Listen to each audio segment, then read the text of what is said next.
naturally occurring elements, 16 are bioelements. अब bioelements क्या होते हैं? Those elements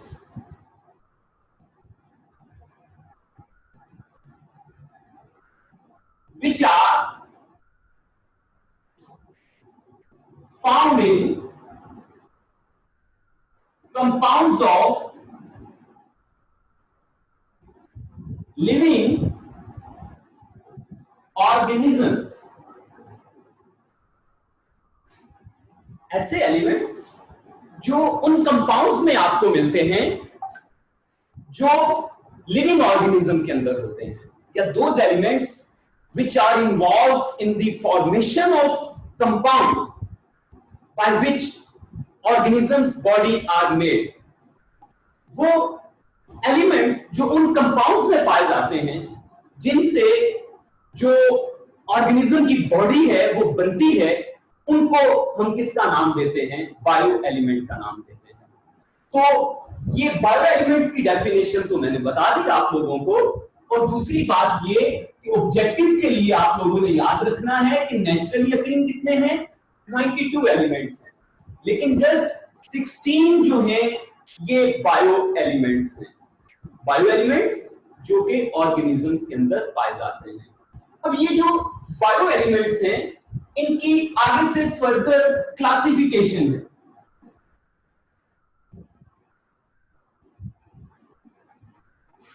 इनकी जो क्लासिफिकेशन है वो किस तरह से है कि इनको दो ग्रुप्स में डिवाइड कर दिया गया. नंबर 1 मेजर बायो एलिमेंट्स,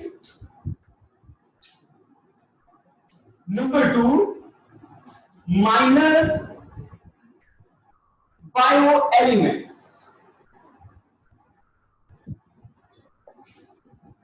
जो मेजर बायो एलिमेंट है, मेजर वर्ड बेटा लिखना है मेजॉरिटी से. Minor bio element, minor mean minority, जो कम मिकदार में पाए जाते हैं. मेजॉरिटी मीन जो ज्यादा मिकदार में पाए जाते हैं. तो अभी हम इनको भी डिफाइन कर लेते हैं कि जो हमारे पास बायो एलिमेंट्स हैं वो दो ग्रुप्स में हैं. Number 1 major bio elements.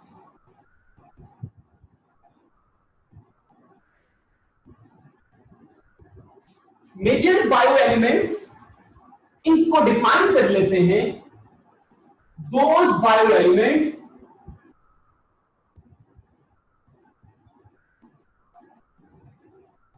which are found in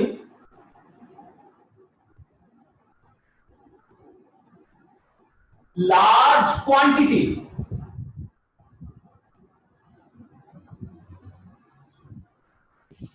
ऐसे बायो एलिमेंट्स जो बेटा बहुत ज्यादा मिकदार में पाए जाते हैं उनको हम किसका नाम देते हैं? मेजर बायो एलिमेंट का नाम देते हैं. मेजर बायो एलिमेंट्स ऐसे बायो एलिमेंट्स जो कि बॉडी के अंदर ज्यादा मिकदार में पाए जाते हैं उनको हमने मेजर बायो एलिमेंट्स का नाम दे दिया. वो मेजर बायो एलिमेंट्स का जो नाम है वो भी बेटा हम कर लेते हैं. एक्सक्यूज मी बेटा. जो मेजर बायो एलिमेंट्स हैं उनका मैं नाम भी बता देता हूं, उनकी कंसंट्रेशन और उनकी क्वांटिटी भी आपको बता देता हूं. ये मेजर बायो एलिमेंट्स कौन कौन से हैं? Oxygen, carbon, hydrogen, nitrogen, calcium और phosphorus. Calcium and phosphorus. Oxygen कितने परसेंट है? 65% है हमारी बॉडी का, ह्यूमन की बॉडी का. कार्बन 18% है. हाइड्रोजन 10% है. नाइट्रोजन 3% है. कैल्शियम 2% है.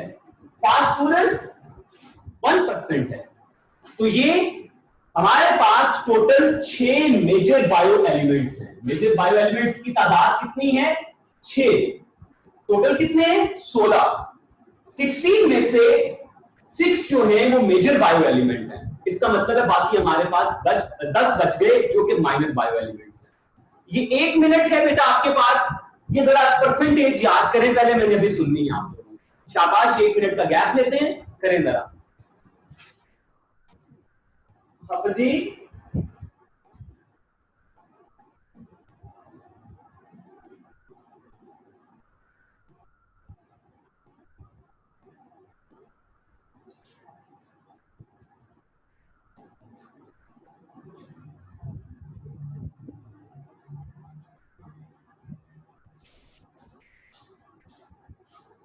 मैं आप लोगों को अनम्यूट करने लगा हूं और सुनने लगा हूं, जिसको बेटा मैं बोलूंगा मुझे वो सुनाएगा जी। ये शकीला असगर कौन सा बच्चा है?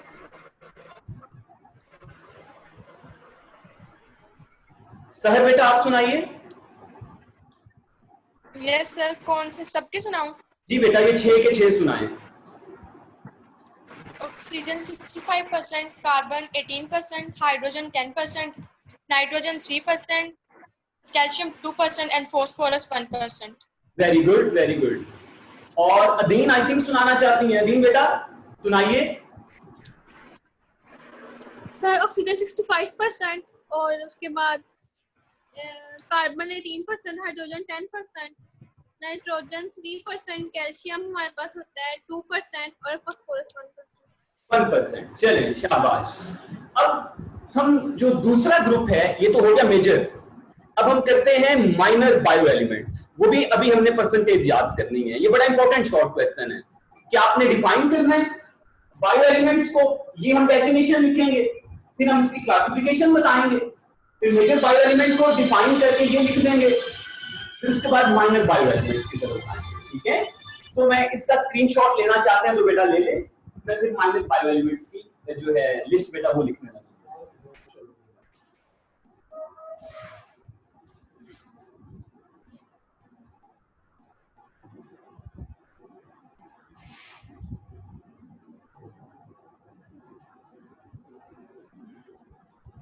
अब हमने जो करने हैं वो है माइनर बायो एलिमेंट्स।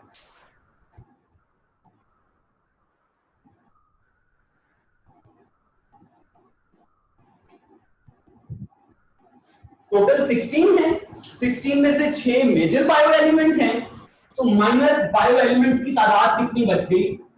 10। हमारे पास टोटल 10 माइनर बायो एलिमेंट्स हैं। माइनर बायो एलिमेंट्स की डेफिनेशन क्या है? Those bio elements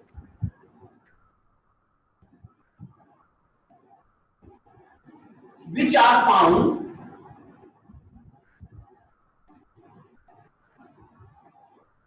in small quantity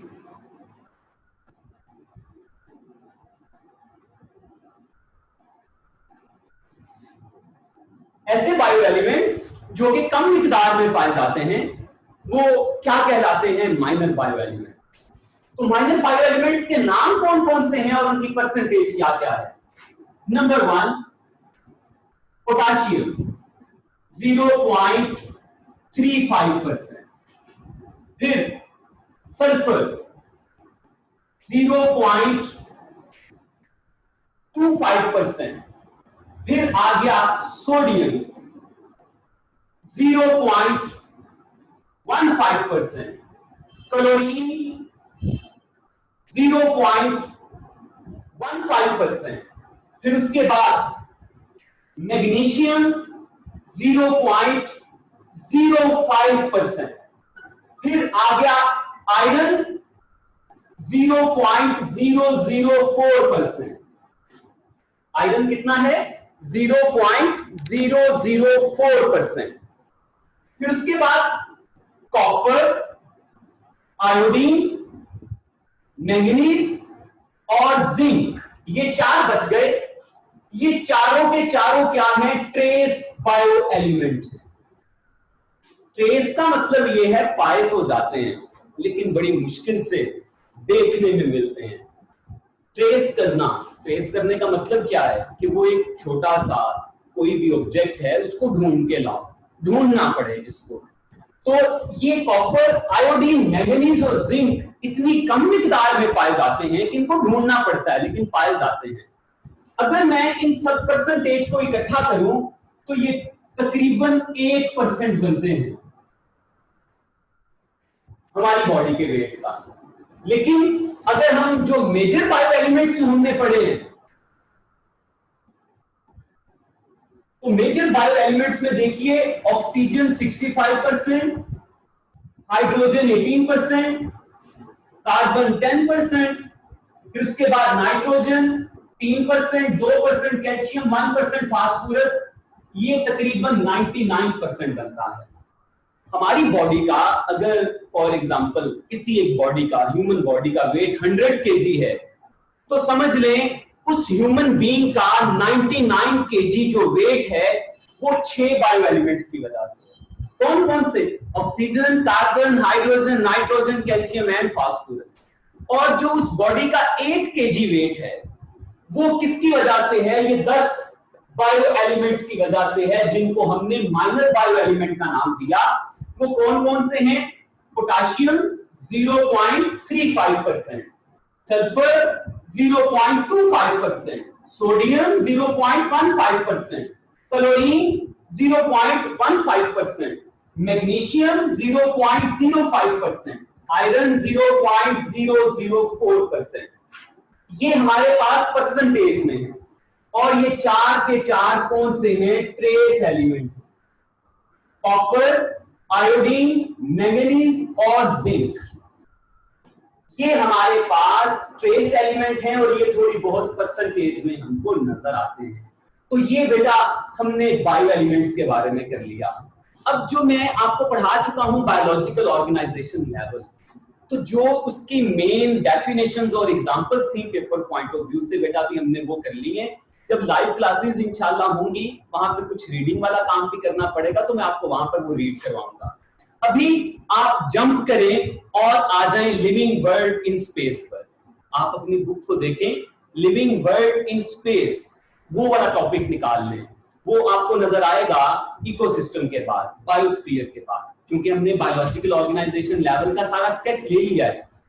उसकी रीडिंग वैसे अगर आप घर में भी करना चाहें कर सकते हैं, कोई पॉइंट पूछना चाहते हैं पूछ सकते हैं, मैं जुबानी तकरीबन बता चुका हूं। लेकिन अब हम जो डिटेल में चलेंगे अपनी लेक्चर्स को लेकर, वो है लिविंग वर्ल्ड इन स्पेस। उसमें एक डेफिनेशन है बस लिविंग वर्ल्ड इन स्पेस में, और वो पेपर में बहुत दफा आई हुई है, दैट इज बायोम। तो इसको बेटा स्क्रीनशॉट लेना चाहते हैं ले लें, फिर मैं उसको डिस्क्राइब करने लगा हूं बायोम को। ये चैट में मैसेज तो बेटा 65% जो है ऑलमोस्ट फिक्स होता है, ठीक है।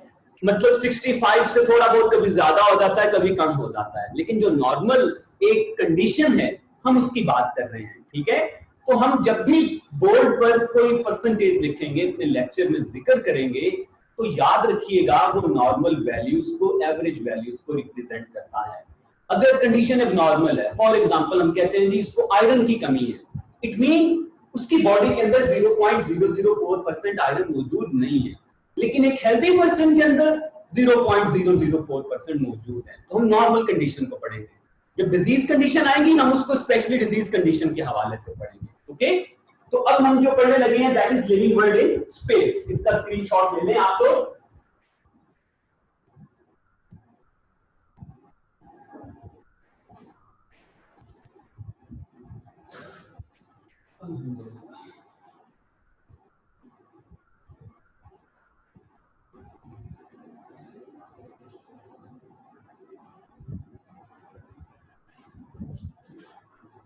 Living world in space.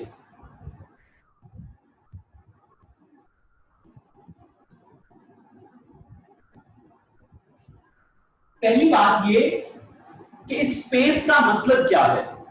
एक तो स्पेस खला को बोलते हैं, एक दूसरी स्पेस होती है कि हम दो लोग आपस में बैठे हो तो हम कहते हैं दरमियान में स्पेस कम करो ज्यादा करो, ये जगह घेरने वाली स्पेस। तो ये जो स्पेस है ये जगह वाली है, कौन सी है? प्लेस वाली। ये खला वाली स्पेस की बात नहीं हो रही है, ओके। इसके अंदर जस्ट बेटा एक बायोम की डेफिनेशन है जो कि पेपर में आती है और उस पूरे पैराग्राफ में एक्सप्लेन भी होती है। बायोम की डेफिनेशन बेटा मैं यहां पर लिख देता हूं, कुछ समझाऊंगा भी, बड़े ध्यान से आपने समझना है। बायोम है क्या? It is a large regional community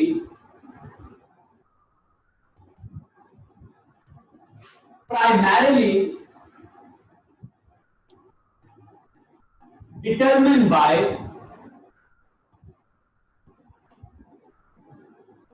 climate। Biome किसका नाम है? It is a large regional community.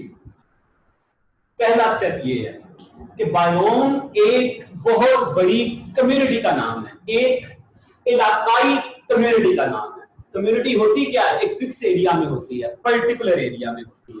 Regional का मतलब क्या? इलाकाई, एक खास इलाके की। कम्युनिटी आप लोग जानते हैं, it consist of many species या मैनी पॉपुलेशन भी कह सकते हैं। हर स्पीशी की एक पॉपुलेशन होती है, और अगर बहुत स्पीशीज है तो बहुत सारी पॉपुलेशन है।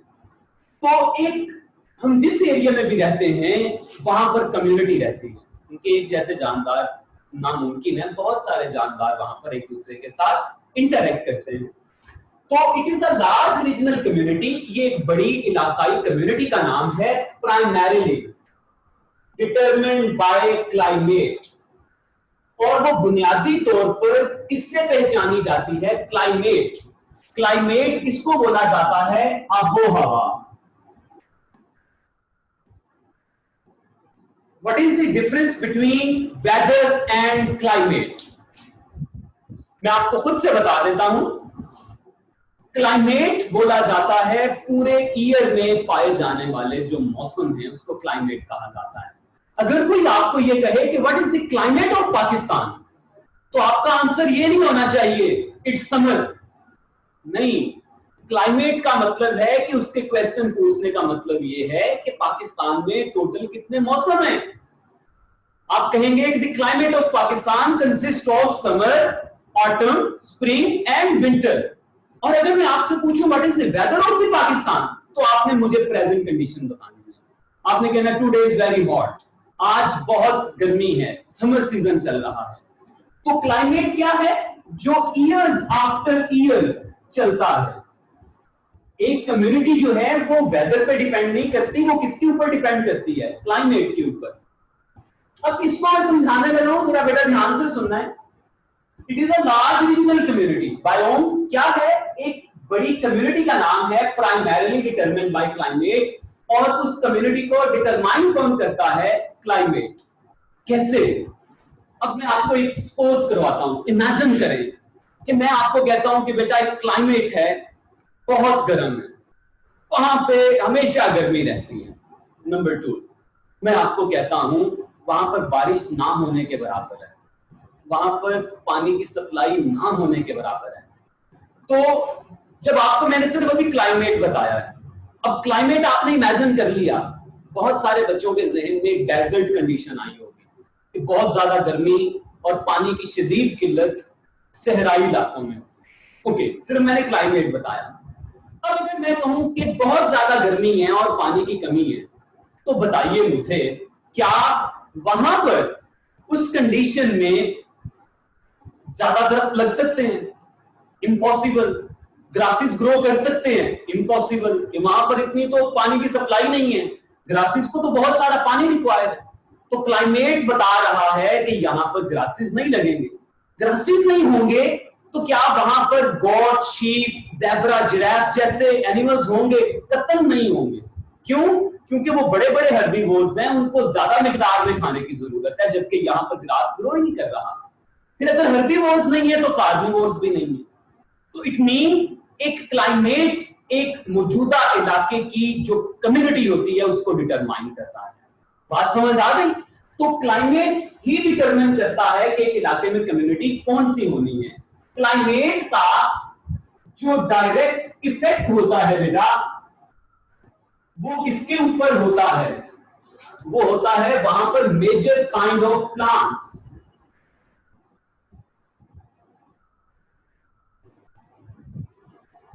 क्लाइमेट का जो पहला इफेक्ट होता है वो होता है प्लांट्स पर। अगर बहुत सारी बारिश हो रही है और वहां पर नॉर्मल टेम्परेचर है, नॉर्मल ह्यूमिडिटी है, वहां पर मखसूस किस्म के प्लांट्स ग्रो कर सकते हैं। फिर टाइम ड्यूरेशन डिपेंड करता है। कुछ प्लांट्स ऐसे होते हैं लॉन्ग डे होते हैं, तो ऐसी जगहों पर ग्रो कर सकते हैं जहां पर टाइम ड्यूरेशन लाइट का, सन का ज्यादा होता है। कुछ ऐसे होते हैं शॉर्ट डे प्लांट्स होते हैं, वो उस इलाके में जो है वो ग्रो कर सकते हैं जहां पर डे लेंथ क्या होती है, कम। तो बहुत सारे फैक्टर्स अल्टीमेटली इफेक्ट किसको करते हैं? क्लाइमेट के लेजेंड प्लांट्स के ऊपर इफेक्ट करते हैं। और मखसूस किस्म के प्लांट्स जो हैं वो बताते हैं कि वहां पर किस किस्म की कम्युनिटी आनी है। मिसाल के तौर पर कॉनिफेरस ट्रीज हैं, कॉनिफर्स बड़े लंबे लंबे पौधे हैं। मैं कहता हूं एक जगह पर ऐसा क्लाइमेट था कि वो बड़ा बेनिफिशियल था कि वहां पर कॉनिफर्स जो है प्लांट्स हैं ये ग्रो कर सके। अब वो कॉनिफर्स जब ग्रो कर जाएंगे तो वहां पर तो भेड़ बकरी जैसे एनिमल्स ग्रो नहीं कर सकते। क्यों? क्योंकि उनकी तो हाइट ही बड़ी लंबी है, तो ना बकरी की ना हिरन की वहां तक गर्दन पहुंच सकती है। इट मीन वहां पर जो दरख्त के ऊपर चढ़ सकते हैं एनिमल्स वो ग्रो कर सकते हैं। मिसाल के तौर पर ग्रास हॉपर्स हैं, बर्ड्स हैं, जिराफ हैं, वो ग्रो कर सकते हैं। तो इट मीन एक खास किस्म का प्लांट बाकी की कम्युनिटी को क्या करता है? डिटरमाइन करता है।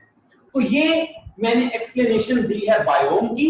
It is a large regional community primarily determined bye climate. ये बड़ी इलाकाई कम्युनिटी है और इसको कंट्रोल कौन करता है? क्लाइमेट कंट्रोल करता है। जंगल का क्लाइमेट ऐसा है कि वहां पर बहुत सारे प्लांट्स ग्रो कर सकते हैं, इसलिए बहुत सारे प्लांट्स जो हैं वो ग्रो करके बहुत सारे टाइप्स की कम्युनिटी को वहां पर पैदा कर सकते हैं, उनके लिए अवेलेबल हो सकते हैं। बायोम, लास्ट बात रह गई कि बायोम का नाम किसके ऊपर रखा जाता है? बायोम का नाम मेजर टाइप्स ऑफ प्लांट्स के ऊपर रखा जाता है। मिसाल के तौर पर, यह बात आपकी बुक पर नहीं लिखी है, एग्जांपल लिख लें। ग्रासलैंड बायोम, ये बायोम की एग्जांपल है। अब मैंने ग्रासलैंड बायोम नाम रखा, ये नाम इंडिकेट करता है कि ये एक ऐसा बायोम है जहां पर ग्रासेस मेजॉरिटी में पाए जाते हैं। दूसरा, फॉरेस्ट बायोम। फॉरेस्ट बायोम का मतलब क्या है? वैरायटी ऑफ प्लांट्स हैं, कोई एक मखसूस किस्म का प्लांट नहीं है, वहां पर बहुत सारी किस्म के प्लांट्स हैं। फिर एक मैं नाम दे देता हूं डेजर्ट बायोम। डेजर्ट बायोम का मतलब क्या है कि वहां पर थोड़े से प्लांट्स हैं। जब थोड़े से प्लांट्स हैं इट मीन वहां की कम्युनिटी भी क्या है? छोटी सी है। तो हमें क्लाइमेट बता देता है कि किस किस्म के प्लांट्स होंगे और प्लांट्स से हम अंदाजा लगा सकते हैं कि इस बायोम में किस किस्म के जानदार होंगे, इस बायोम में किस किस्म के जानदार होंगे। मैंने बोला है डेजर्ट बायोम। डेजर्ट बायोम का मतलब क्या? वहां पर कैक्टस जैसे हैं, इसका मतलब है लंबी चौड़ी आबादी नहीं है। मैंने आपको बोला बेटा ग्रासलैंड बायोम है, आप समझ सकते हैं कि हर जगह पर ग्रास ही ग्रास फैला हुआ है। ये गिलगित बल्तिस्तान, यहाँ पर जमीन दूर दराज किलोमीटर तक ग्रासेस ही ग्रासेस है। तो वहां पर आपको ये भेड़ बकरियां, ये जंगली भैंसे, ये सारे नजर आएंगे। जब ये नजर आएंगे तो फिर उसके बाद आपको उनके कार्निवोर्स भी नजर आएंगे। तो आपको पता है एक फूड चेन चलती है, एक खास किस्म के ऑर्गेनिज्म जहां पर अवेलेबल होंगे उसके प्रीडेटर भी वहीं पर आ जाएंगे। तो ये बेटा बायोम के बारे में था। पहले मैं यहां तक कोई क्वेश्चन है तो आप लोग कर लें, मैं आपको अनम्यूट कर रहा हूं। किसी का बेटा यहां तक कोई क्वेश्चन है तो कर ले, हैंड रेस कर लें, या सारा समझ आ गया है? हमीम बेटा आप बताइए, समझ आ गया है?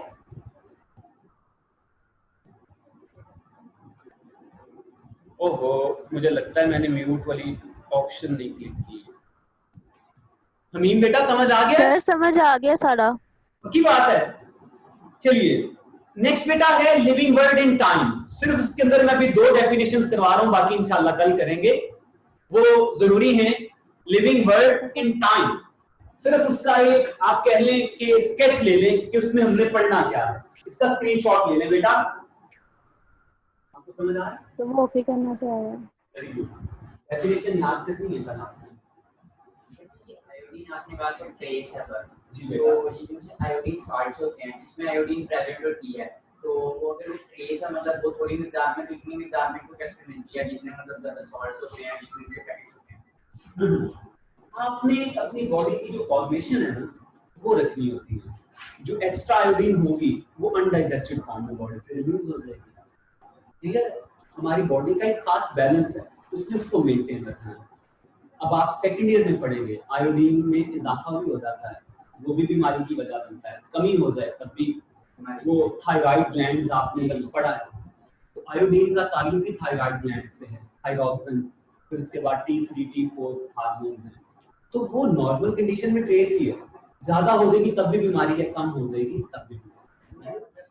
मतलब कहते हैं ना कि ये सब बहुत मुश्किल से मिलते हैं ना मिलने के बराबर ऐसे तो इनको इतनी तादाद में कैसे मिल जाते हैं इनको जो मतलब ये सॉल्ट्स में ऐड बेटा ये एलिमेंट भी है ना, नेचर में भी तो पाया जाता है, नॉन लिविंग ऑब्जेक्ट में भी तो पाया जाता है। ऐसा तो नहीं है कि मैंने आयोडीन वाला नमक बनाना है, मैं किसी ऑर्गेनिज्म में से आयोडीन निकाल के ना, वो एलिमेंट नेचुरली अकरिंग भी है। पोर्स हैं, मतलब पूरी की पूरी मादनियात की ढेर लगे हुए हैं जहाँ से आयोडीन समुद्र से हमें मिलता है, इसलिए वो ऑर्गेनिज्म से नहीं निकालते। क्लियर हो गया आपकी? Living word in time. इसमें बेटा टाइम किसको रिप्रेजेंट करता है? इसमें टाइम का मतलब है पास्ट। लिख लें ऊपर हेडिंग के साथ, लिविंग वर्ड इन टाइम का मतलब क्या है? पास्ट। पास्ट लाइफ क्या थी? क्या बायोलॉजी की कोई ऐसी ब्रांच है जो पास्ट लाइफ को डील करती है? Yes, that is palaeontology. Palaeontology क्या है? Study of past life. Study of past life कैसे? With the help of fossils. मैं पास्ट स्टडी को कैसे पढ़ सकता हूं? पुरानी जिंदगी, पुराने जमाने में किस किस्म के जानदार थे, वो मैं कैसे अंदाजा लगा सकता हूं? किसकी मदद से पढ़ सकता हूं? फॉसिल्स की मदद से पढ़ सकता हूं। फॉसिल्स क्या हैं? इनकी भी डेफिनेशन लिखी है, dead remainings of organisms. Dead remainings of organisms. मैं अगर डिफाइन करूं तो इसको यहां तक ही डिफाइन करूंगा समझने के लिए, लेकिन आपकी बुक वाले ने थोड़ा सा और एक्सप्लेन कर दिया।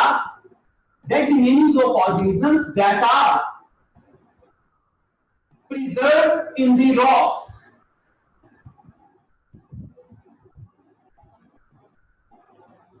जानदारों की बाकियात जब वो मर जाते हैं तो उनके रिमेनिंग्स कुछ ना कुछ बच जाते हैं, प्रिजर्व हो जाते हैं, किसमें? रॉक में।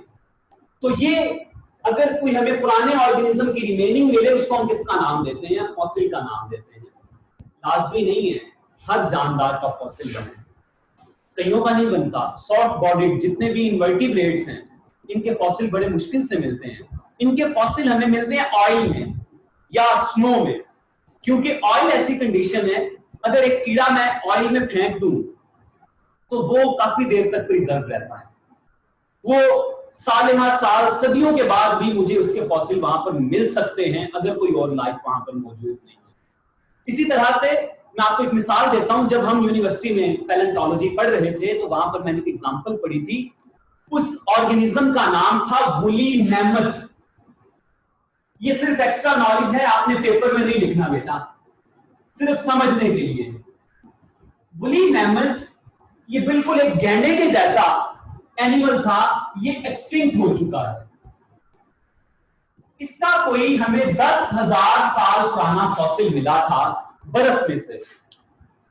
बर्फ में से जब मिला वो बिल्कुल ऐसे था कि जैसे कल किसी ने दफनाया है, इतना अच्छा प्रिजर्व था। फिर ये देखने के लिए कि क्या इसकी बॉडी अभी तक फ्रेश है, साइंटिस्ट ने एक्सपेरिमेंट किया इस तरह से कि उसका एक टिश्यू काटा और एक कुत्ते के आगे फेंक दिया। जो कुत्ता है वो कभी भी जो खराब मीट होता है इसको मुंह नहीं लगाता, वो हमेशा फ्रेश मीट को खाता है। तो इस वुली मैमथ का वो पीस जो था वो कुत्ते ने खा लिया। इट मीन इंडिकेट करता है कि वो बिल्कुल फ्रेश कंडीशन में वहां पर मौजूद था। तो बहुत सारे फॉसिल हमें किसी और फार्म में मिल जाते हैं, लाजमी नहीं है कि वो रॉक्स के अंदर ही प्रिजर्व हो, लेकिन पेपर में बेटा आपने यही डेफिनेशन लिखनी है। और एक बात मैं लास्ट में आपसे शेयर कर दूं, आपकी बुक है टेक्स्ट बुक। टेक्स्ट बुक का बेटा ये मतलब होता है कि अंदर गलत लिख दिया है, अंदर ठीक लिख दिया है, आपने यही लिखना है।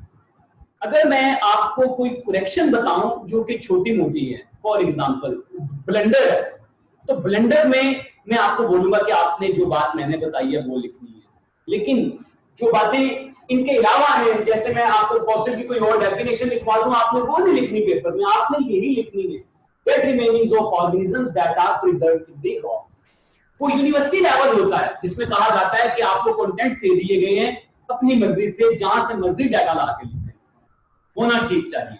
ठीक है, तो बेटा अब मैं लेक्चर को वाइंड अप कर रहा हूं, कल हम यही लिविंग वर्ल्ड इन टाइम की बाकी कंडीशंस को पढ़ेंगे। कोई क्वेश्चन है तो बेटा आप लोग कर लें। नो सर, क्लियर है। क्लियर है?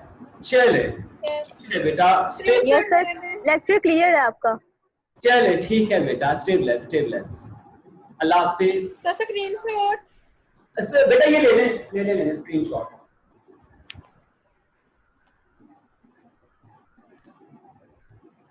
Okay sir.